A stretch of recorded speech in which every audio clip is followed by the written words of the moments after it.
Hi guys, welcome to exam Hunter.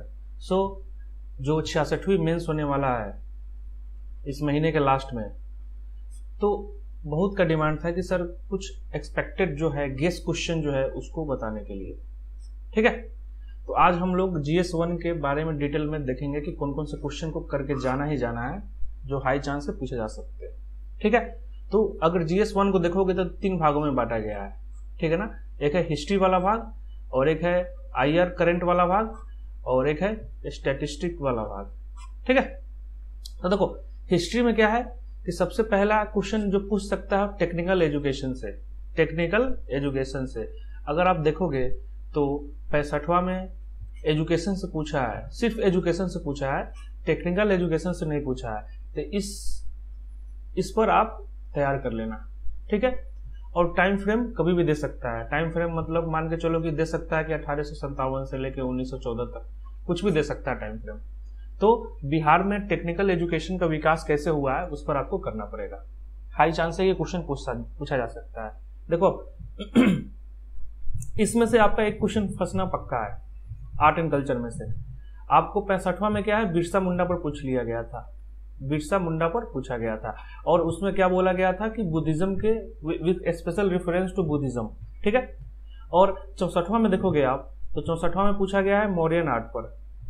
ठीक है, तो अभी जो 66वां है उसमें क्या पूछेगा, उसमें मौर्यन आर्ट और पटना कलाम किसी पर पूछ सकता है, लेकिन पटना कलाम ज्यादा इंपॉर्टेंट है। हाई चांस है कि पटना कलाम को इस बार 66वीं में पूछ ले, तो पटना कलाम को आप अच्छे से कर ले।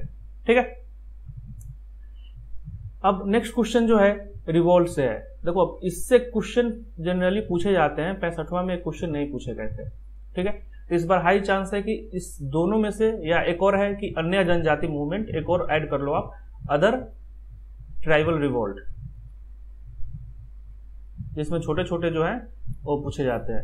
तो जो अदर ट्राइबल रिवॉल्ट है, या मतलब सपोज कर लो कि पूरे जो बिहार में जनजातीय आंदोलन हुए थे उसके बारे में पूछा गया था 64वां में। ठीक है, 65वां में पूछा नहीं गया था। तो 65वां में हाई चांस है कि सांथाल रिवोल्ट से पूछ ले और बिरसा से पूछ ले। तो ये दोनों भी करके जाना है आपको। ठीक है, चंपारण बहुत ही इंपॉर्टेंट टॉपिक है, खासकर चंपारण का सिग्निफिकेंस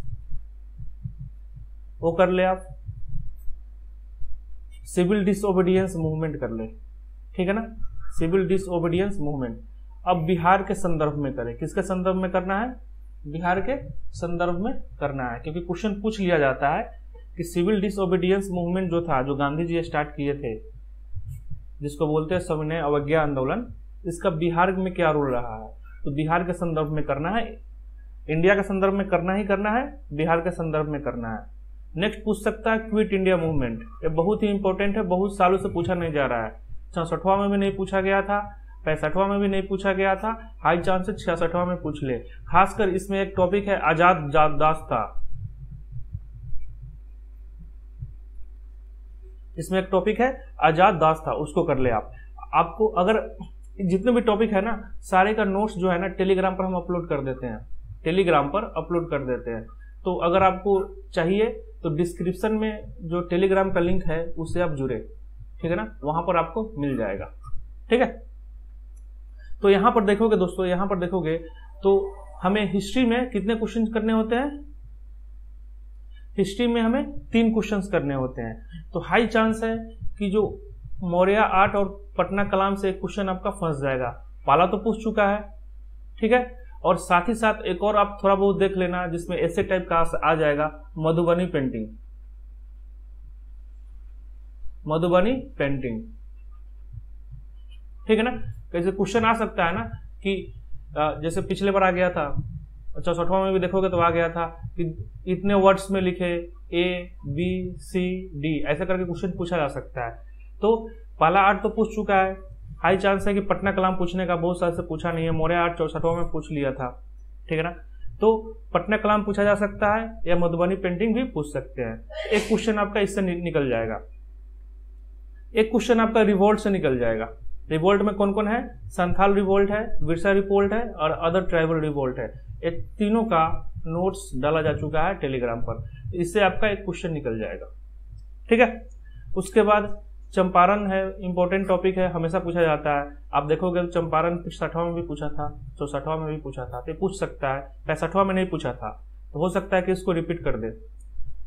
ये सिविल डिसोबीडियंस मूवमेंट है, वो ज्यादा इंपॉर्टेंट नहीं है, लेकिन बिहार के संदर्भ में कर लीजिएगा।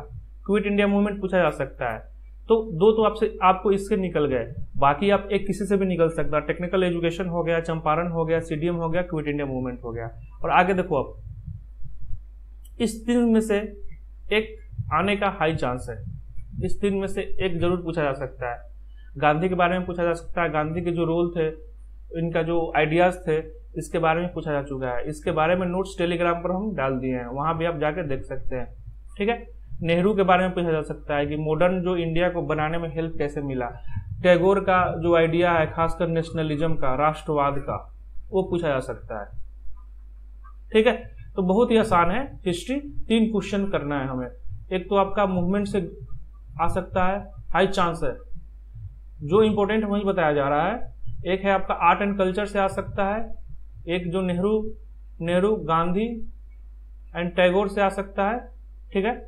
और बाकी जो बच गए, चंपारण सत्याग्रह, सिविल डिसोबीडियंस, ठीक है ना, quit India movement, technical education, इस सब से आ सकता है। इतना करके जाओगे तो मान के चलो कि हाई चांस है, मतलब 90 to 95% है कि 3 क्वेश्चन आप अटेम्प्ट करके आ जाओगे हिस्ट्री में। ठीक है। अब हम देखते हैं करंट वाला पार्ट, जो GS1 का सेकेंड वाला पार्ट है, वो देखते हैं। देखो, अब सबसे पहले कर लो इंडिया चाइना का रिलेशन। इसको आप कई संदर्भ में पूछ सकता है, एक संदर्भ में नहीं। एक संदर्भ ये हो सकता है कि प्रॉब्लम क्या है, उसका क्या सॉल्यूशन हो सकता है। सेकेंड पूछ सकता है कि गलवान वाला घाटी जो क्राइसिस हुआ था, उसके बारे में पूछ सकता है। ठीक है। थर्ड पूछ सकता है कि चाइना का रोल इंडियन ओशन में फैल रहा है, इंडियन ओशन में उसका प्रेजेंस ज्यादा हो रहा है, तो उसे इंडिया को क्या इफेक्ट पड़ेगा। कोरोना से रिलेटेड पूछ सकता है। ठीक है। सबसे इंपॉर्टेंट है कि चाइना को हम काउंटर करने के लिए क्वाड बना रहे हैं। क्वाड जो ग्रुप है 4 कंट्री का, वो बना रहे हैं, इससे पूछ सकता है। तो चाइना, इंडिया चाइना पर आपको क्या है कि सारे एंगल करने पड़ेंगे, कहीं से क्वेश्चन पूछा जा सकता है। ठीक है। नेक्स्ट इंपॉर्टेंट है RCEP। ये काफी इंपॉर्टेंट है क्योंकि इंडिया इसमें पार्टिसिपेट नहीं किया, इससे बाहर निकल गया है, तो इसको आप कर ले। RCEP काफी इंपॉर्टेंट है। नेक्स्ट क्वेश्चन है अफगान इशू। अफगान इशू में क्या है कि अभी आपको पता होगा कि जो बाइडेन है, US प्रेसिडेंट, उन्होंने अपने सोल्जर्स को वापस बुला रहे हैं, और हाई चांस है कि अफगानिस्तान फिर से तालिबान के अंदर आ जाएगा, तालिबान के कंट्रोल में। और इंडिया का हमेशा तालिबान से गलत नाता रहा है, तो एक हाई चांस है, मतलब एक इनस्टेबिलिटी हो जाएगा अफगानिस्तान में। तो अफगानिस्तान से क्वेश्चन आ सकता है सिक्योरिटी कंसर्न से, वो आप देख ले। नेक्स्ट है कि इसके बाद क्या बोलते हैं, USA के जाने के बाद वहां एक स्पेस खाली हो जाएगा, तो उसको कौन फिलअप करेगा, उसमें इंडिया का रोल क्या होना चाहिए। नेक्स्ट हो सकता है कि इंडिया लगभग $1 बिलियन वहां पर इन्वेस्ट कर चुका है, अगर तालिबान की गवर्नमेंट आ जाती है तो हम लोग क्या करेंगे, क्या हमको तालिबान से बात करना चाहिए या नहीं करना चाहिए। ठीक है ना। तो इस टाइप के क्वेश्चंस आ सकते हैं। तो जो अफगान इशू है, इससे बहुत सारे क्वेश्चंस अलग अलग डायमेंशन में बन सकते हैं, उसको कर लीजिएगा। बहुत ही इंपॉर्टेंट है कोविड-19 एंड सेकेंड वेव से क्वेश्चन जरूर पूछेगा। ठीक है ना। ये आपका इंडिया लेवल पर पूछ दे, या वर्ल्ड लेवल पर, या बिहार लेवल पर क्वेश्चन पूछ सकता है। बिहार लेवल पर क्वेश्चन पूछ सकता है। अब देखोगे 65वां में तो कोविड-19 से लगातार 2 से 3 क्वेश्चन पूछे गए हैं। ठीक है। सेकेंड वेव से क्या है कि सेकेंड वेव में क्या देखा गया, डेथ भी बहुत ज्यादा देखा गया, मौतें ज्यादा हुई, बहुत सारे बेघर हो गए, क्राइसिस हुआ, ऑक्सीजन का क्राइसिस हुआ। ठीक है ना। तो इसमें रोल क्या है, गवर्नमेंट का क्या फेलियर है, बहुत क्रिटिसाइज हुआ, पूरे वर्ल्ड मीडिया में क्रिटिसाइज हुआ सेंट्रल गवर्नमेंट का, न ऑक्सीजन मिल रहा था, और साथ में ही ब्लैक फंगस भी आ गया। इसका असर इकोनॉमिक पर क्या पड़ सकता है, हेल्थ इंफ्रास्ट्रक्चर को कैसे डेवलप करना है, अलग अलग क्वेश्चंस बन सकते हैं। तो कोविड-19 सेकेंड वेव जरूर कीजिएगा। नेक्स्ट है India Nepal issue. India Nepal issue बहुत ही इंपॉर्टेंट है, इसको कर लीजिएगा। खासकर जो 2 डिस्प्यूट हुआ था 2-3 रीजन में, जैसे काला पानी वाला रीजन हो गया, लिम्पियादुरा हो गया और लिपू लेक हो गया, ठीक है ना, जो डिस्प्यूटेड इलाका सब है। और बिहार में भी क्या हुआ था कि ऐसे एक इंसिडेंट आए थे जिसमें बिहार के एक फार्मर का मौत हो गया था गोली चलने के कारण, नेपाली आर्मी ने गोली चला दिया था। तो ये कर लीजिएगा। नेक्स्ट है जो वेरी वेरी इंपॉर्टेंट है वैक्सीन डिप्लोमेसी। नेक्स्ट क्या है? वैक्सीन डिप्लोमेसी जो इंडिया कर रहा है। इससे सवाल ये भी पूछ सकता है कि इस डिप्लोमेसी से के बारे में इसका इफेक्ट क्या क्या है, असर क्या क्या है, इसका नेगेटिव कॉन्सिक्वेंसेज भी पूछ सकता है आपसे कि सपोज करो कि वैक्सीन डिप्लोमेसी में हमने सारे को तो वैक्सीन भेज दिया लेकिन इंडिया में शॉर्टेज हो गया, तो क्वेश्चन पूछा जा सकता है। नेक्स्ट है एससीओ। एससीओ इसलिए इंपॉर्टेंट है, संघाई कॉर्पोरेशन ऑर्गेनाइजेशन, जिसमें इंडिया पाकिस्तान अभी जस्ट मेंबर बना है 2-3 साल पहले। तो इसलिए इंपॉर्टेंट है कि इसका मीटिंग हुआ है। इसका क्या हुआ है दोस्तों? मीटिंग हुआ है। तो इसके बारे में भी आप कर ले। देखो क्वेड बहुत ही इंपॉर्टेंट है, वेरी वेरी इंपॉर्टेंट है। चाइना का अगर आपको पता होगा तो चाइना का ये भी क्वेश्चन पूछ सकता है, 1 बेल्ट 1 रोड, ठीक है ना, OBOR। चाइना का एक आइडिया है जिसको इंप्लीमेंट करना चाहता है, और इसको काउंटर करने के लिए हम लोगों ने क्या लाया है? क्वेड, ठीक है। इसमें है USA, India, Japan and Australia. तो क्वेड लाया गया है चाइना को काउंटर करने के लिए। तो OBR से भी क्वेश्चन पूछा जा सकता है, क्वेड से भी पूछा जा सकता है, बहुत ही इंपॉर्टेंट है। या लिंक करके पूछा जा सकता है, या इंडिया चाइना का अगर रिलेशन पूछा जाता है तो उसमें आप दोनों को डाल सकते हैं। नेक्स्ट है ब्रेक्जिट।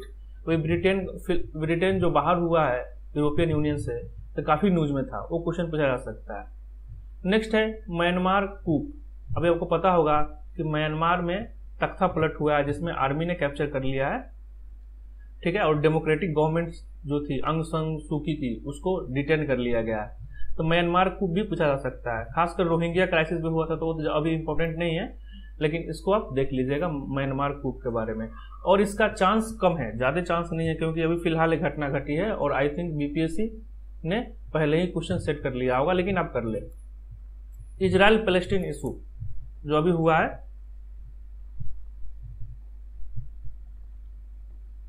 है, जिसमें आपको पता होगा कि हमास ने क्या किया है कि जो टेररिस्ट टाइप का ऑर्गेनाइजेशन है उन्होंने क्या करा है कि बहुत बम मारा है, ठीक है, और मिसाइल लॉन्च किया है। इसमें आपको एक न्यूज आया होगा कि डोम का कंसेप्ट आया होगा, जो इजराइल के पास जो टेक्नोलॉजी है, इसके बारे में आप कर ले, ठीक है। नेक्स्ट है 370 और 35A। हालांकि ये काफी ओल्ड हो चुका है लेकिन इंपॉर्टेंट हो सकता है। इसके अलावा इस पर क्वेश्चन ये पूछ सकता है कि गुपकार अलायंस क्या है या डिक्लेरेशन क्या है, ठीक है। जम्मू कश्मीर में डेलिमिटेशन कमीशन बैठ रहा है, उसके बाद यहां पर चुनाव होगा, इलेक्शन होगा, इससे क्वेश्चन पूछा जा सकता है, ठीक है। ये बहुत ही इंपॉर्टेंट है। फार्मर बिल ये कर ले। जो 3 फार्मर बिल कितने हैं? 3 हैं। इसमें काफी अभी भी प्रोटेस्ट चल रहा है, तो काफी इंपॉर्टेंट है, इसको कर ले। ये भी बहुत इंपॉर्टेंट है। बिहार एक आर्म पुलिस बिल लाया है जिसमें उसको माना जाता है कि जो हमारे जो फंडामेंटल राइट्स है उसको सही मतलब वायलेट कर रहा है, तो इसके बारे में कर ले। कोविड के बारे में जरूर करें, कोविड से बहुत तरीके के क्वेश्चन बन सकते हैं, पहले भी देखे थे। कोविड और बिहार से का रिलेशन देख ले, ठीक है ना। और खासकर जो इंडियन एक्सप्रेस अभी एक इन्वेस्टिगेशन किया था पिछले साल लगभग मान के चलो कि पिछले साल या इस साल के फर्स्ट इसमें क्या हुआ था कि जो डाटा फ्रॉड का केस आया था उसमें बिहार भी शामिल था। तो ये देख ले, ये भी इंपॉर्टेंट आपके लिए हो सकता है। हाँ, आपको पता होना चाहिए कि रिपोर्ट से है ना क्वेश्चन आने लगे हैं। इससे पहले BPSC रिपोर्ट से क्वेश्चन पूछता नहीं था, और 64वां में पूछ दिया, 65वां में पूछ दिया रिपोर्ट से।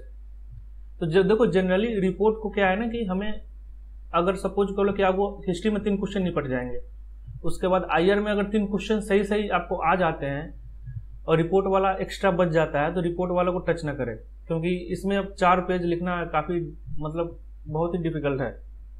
तो उसे रिपोर्ट में आप कर सकते हैं वर्ल्ड हैप्पीनेस इंडेक्स, इस पर आ सकता है क्वेश्चन, जिसको हम नेक्स्ट है फ्रीडम इंडेक्स, जो अभी रिपोर्ट आया है, जेंडर गैप रिपोर्ट ये भी आया है, हंगर रिपोर्ट ये भी आया है, ठीक है, इस सबको कर लीजिएगा। तो आईआर आपका हाई चांस है कि 3 क्वेश्चन इसमें निपटा दे।